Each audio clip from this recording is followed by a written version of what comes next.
Good morning mga kasimpogi. Ako si Bugoy. Pumunta nga ako dun sa piggery dahil sabi ng tatay nangangandi na naman daw yung isang baboy. Kaya kanya daw uling pakakastahan. Ay pagdating ko naman, aba tapos na pala. Hindi tuloy ako umabot sa bakbakan. Kaya ayan, nakakarga na ang bulugan. Aba ay syempre, hayahay ang buhay. Ikaw baga naman bumaba na, ikaw pa ang binayaran. Baka ho mayroong gusto mag-volunteer diyan. Aba comment na ho at aking pagbibigyan. Ay di ang ginawa ko ho, binisita ko na lang yung mga alaga din eh. Mga bagong bili lang ho are, mga native. Siguro ho may 2 linggo na nakakaraan. Medyo maliliit pa ho nang bininta sa atin kaya hindi ho agad namin dinispose kasi hindi ho aabot sa mga presyong panlitsunin. Pero ngayon ho ay medyo pwede na kaya ayan dumating na rin ho yung magkakarga. Marami na rin ho silang dala, sinabay lang ang aring nandini sa amin dahil nakiusap ang tatay dahil wala nang pambili ng pampakain. Sa mga panahon ho ngayon ay mas maganda pa ang presyo ng live weight na native kaysa sa patiner. Kaya naman nag-alaga na rin kami ng native na inahin. Para pag nagkabie kaya alagaan mo na lang at hindi mo na bibilhin. Ininalaang namin ari tinali sa labas dahil baka magalit na naman yung mga poser na ibang lahi. Let them free daw eh. Aba, pa nagkaganon, pagkain ng iyong mga kapitbahay ay magiging libre.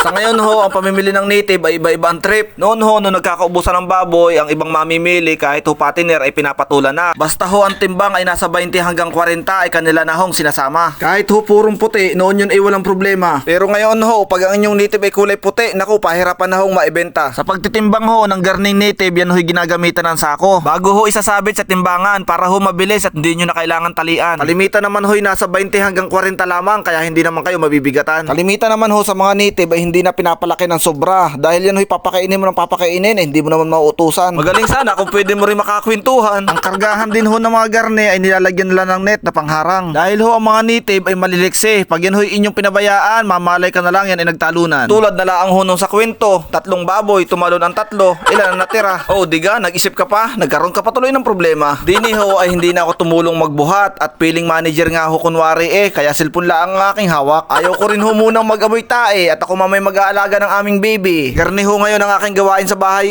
pag off duty. Dahil ho sa gabi ay napupuyat ang aming mami sa pag-iintindi. Yun naman ho walang problema at napakasarap naman ho mag-alaga ng anak lalo't minsan lang kayo magkasama. Kaya yung mga ganung pagkakataon ho ay akin din sinasamantala. Balik ho tayo din sa baboy na aming binebenta. Ari naman ho 5 piraso kaya mabilis lang ang naikarga. Kailangan ho talaga sa buhay ay maging masipag at maging madiskarte ka. Mahirap yung umaasa ka lagi sa ayuda tapos pag hindi ka nabigyan ay sisisihin mo yung iba. Lahat ng pwedeng pagkakitaan ay dapat iyong sinusubukan basta't ito'y legal at wala ka nang sasagasaan. Mangarap ka at magsumikap, samahan mo ito ng dasal at pananampalataya para ang lahat ay iyong matanggap. Mundong ito, lahat tayo ay pantay-pantay. Mayaman ka man o mahirap, hiram lang din natin sa Diyos ang ating buhay. Kaya habang tayo ay may hininga at nabubuhay, piliin natin maging mabuti. Para kung sakaling tayo lumisan, meron tayong may iwang magandang legacy. Aba, parang napahaba na ang aking kwento. Mga native na laang ang nakikinig. Nalalaman nyo nga pala na native pagka ganyan ang itsura. Malago ang balahibo, tapos maigsi ang tainga. Medyo butsyugin at patulos ang puwitan. Ganyan ang ilan sa mga palatandaan. Sige ho, salamat ng maraming sa inyong panonood.